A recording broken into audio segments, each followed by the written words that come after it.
What's good, YouTube? Ish and Arun back at you with another review video, and today we're going to be reviewing Teyana Taylor's album. What's it called? K.T.S.E. K.T.S.E. Okay. Yeah, it stands for Keep the Same Energy. Oh! Had to wiki that, but yes. That's crazy. You know what's crazy today is on the way here, I saw an Audi S5 with the plate Energy. A new one. Oh, wicked. Yeah, crazy.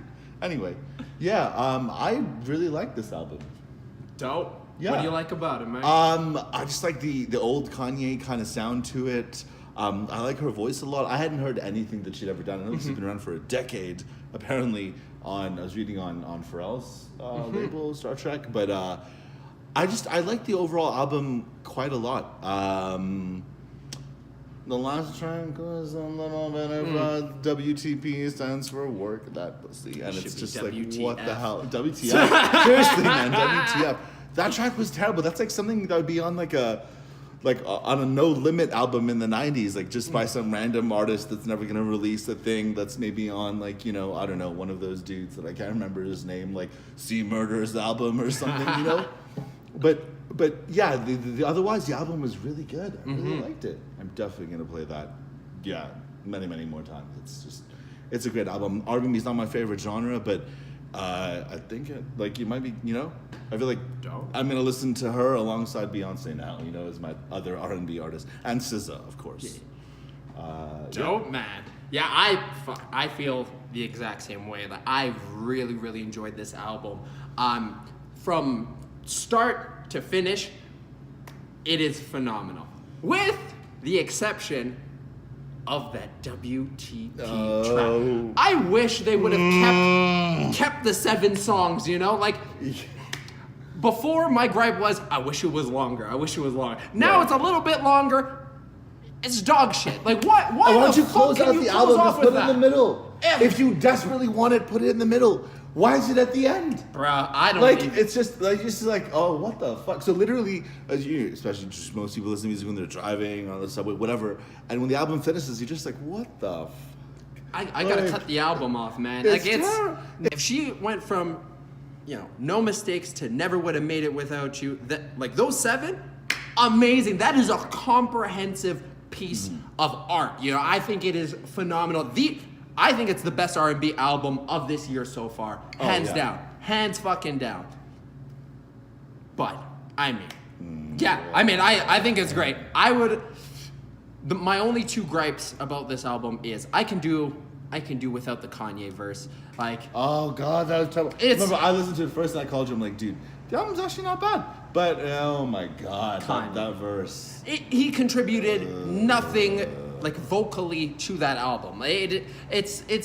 Or to that song. It has no extra value. That song, you could fuck a girl to that song. But with his verse, it throws it off. I wish it would have just been Teyana on there.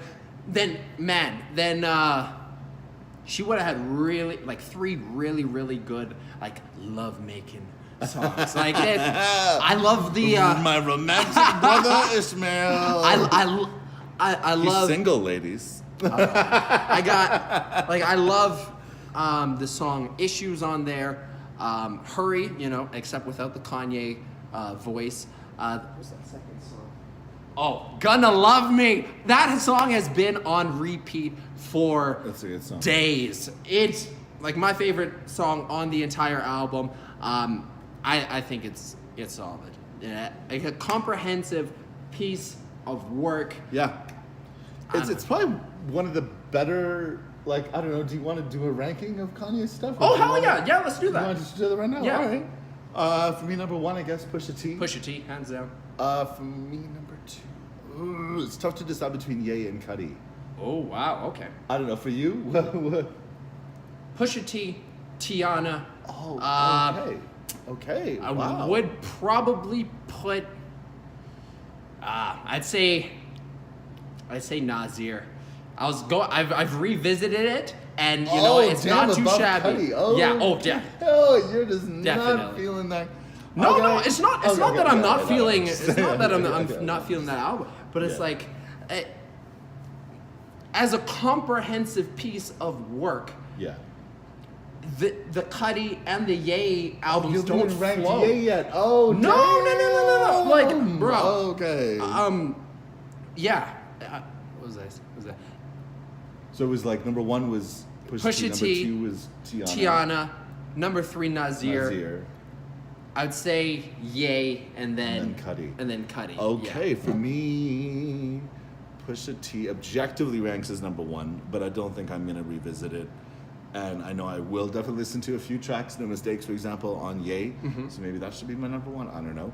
Followed by, well, okay, let me do like an objective ranking rather than just my like favorite. Like, you know what I mean? Like I can appreciate the overall album kind of thing, regardless if I ever listen to it or not. I'll rank it in that way. So number 1 would be Pusha T.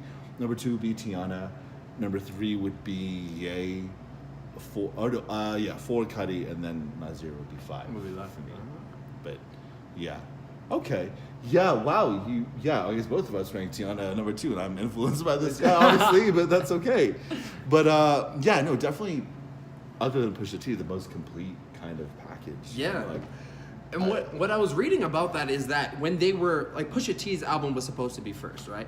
And when they were creating that album, they found Teyana's album while they were creating that. Like, they found the sounds and everything to Teyana's album while they were creating Daytona. And I think it's some of Kanye's best work because he was fresh. He wasn't bogged down by doing so many projects, you know. And you can hear the night and day difference. Like putting Daytona and K.T.S.E together, they sound like they were done relatively around the same time. Whereas, you know, Ye and K.T.S.E Ghost and Nasir, they sound a little bit more rushed, you know, a little more kind of like, okay, I got these out, now I got to meet these deadlines, you know. And yeah, I think, you know, if you give Kanye enough time, he can put some phenomenal pieces of work together. Yeah, of course.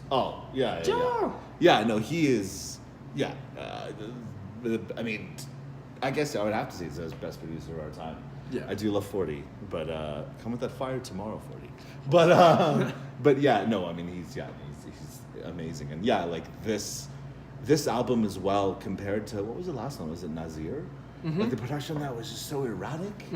Oh my god! And this, it was just like, it was just more kind of all of a piece, like just fit together. You know what I mean?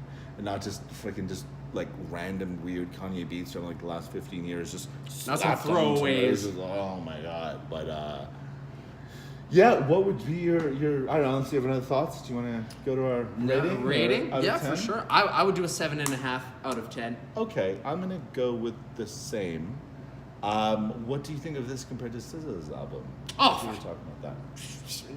Like, okay, SZA's album was like my number 2 favorite album last year, and that I fucking rate like a 9 out of 10, if not a 9.5. Fair enough. But as a complete project and as a good R&B album, this is definitely up there. And yeah, Teyana has definitely cemented her name in that discussion with SZA and all that with this project. And like a lot of people, I mean, okay, me, and I think that I follow music. I feel like I do. I did not know who she was until you were talking about like she's gonna be part of the good music releases in, you know, May, June, whatever. But yeah, so damn Teyana. I'm like, she's had albums before, but it looks like they just haven't really made. They haven't really popped that much, you know. And now this is that pop. This is that kick in the door. Is she on Good Music, or is this just Kanye producing, just like the Nas thing? That I'm not too sure. Okay. He might just be producing, but it wouldn't surprise me if she was like a part of the Good Music brand. Okay. Yeah. I really like, and I was very surprised. Like, I remember I called you and I'm like, I actually kind of like it. Like, what is going on? Like, it's not usually my genre that I would like and gravitate towards and feel like, you know, it needs to be like a Beyonce Lemonade for me to really be captivated by it. But so, I mean, this wasn't that obviously, but it was like, damn, you know, like Teyana Taylor. Plus, like, I was a little judgy of her album cover, and I'm like, kind of like an insta-ho. I mean, she looks good, but it's just like with the hips rising like she's having an orgasm. I'm like, okay, this is gonna be just disposable because she's not, you know, like SZA's album cover was sexy, but just a bit more, I don't want to say conservative, but just not as overtly sexual. But this, I clearly prejudged, so like it's stupid of me. So sorry, Teyana. But yeah, damn, that's her. She's married to Ivan Shumpert, and Ivan Shumpert had that really Iman. good. Iman. Oh my God. Iman. Come on, bro. Sorry, Come man. on, bro. Oh, yeah, this brain. I haven't had all of my coffee yet, so my brain. But he had that really good track. Do you remember? Which one? It was sampling the Yeah Yeah Yeahs, off. Off with Hand, Off yeah. with Hand, and then like he would be like just rapping over that. Ah. That was a dope track, and so it's like they're like the next, I don't know, Power couple. power couple, Beyonce and Jay. No, just kidding. But yeah. Anyway, Yeah. I both really like the album, and yeah. Yeah. Please stay tuned to our channel. We're gonna have our Drake kind of countdown to his album. We're gonna be going over our favorites, our favorite albums, his best singles in our opinion, and what we can expect from Scorpion. And yeah, Okay. until next time, peace.